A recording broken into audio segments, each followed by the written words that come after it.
Bumisita kahapon sa Cebu City si Vice President Sara Duterte upang personal na pasalamatan ang mga Cebuano na dumalo at nagpakita ng suporta sa ginanap na Cebu People's Indignation Rally sa Mandaue City, Cebu noong Sabado. Mensahe nito sa mga Cebuano ngayong papalapit na ang halalan. Tingnan ang kapasidad at abilidad ng kandidatong iboboto. Alamin ang kaya nitong gawin sa bansa at kung marunong ba itong tumupad sa kanyang mga binitiwang pangako. Magkaisa tayo patungo sa totoong tinuod nga kalambuan.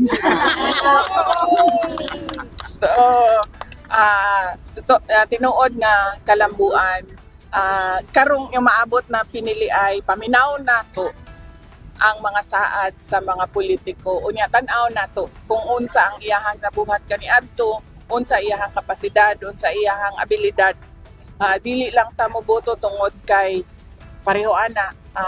Ginaingon ako pirmi walay makakontra ni ani sa akong pagsulti ni ani. Dili ta moboto tungod kay gikan sa political dynasty.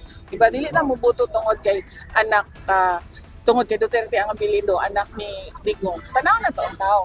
Unsa ba iyahang mabuhat, unsa iyahang nabuhat.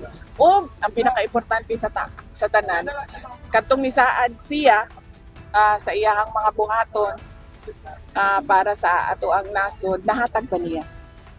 Sa kabila ng mga isyong hinaharap ng Vice Presidente, mainit pa rin ang naging pagtanggap ng mga tao sa pagbisita nito sa mga residente sa Barangay Ermita sa Cebu City.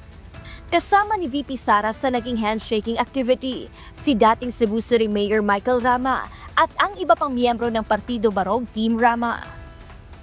Aniya, bumisita siya upang pasalamatan ang mga tao sa patuloy na pagsuporta nito sa kanyang opisina.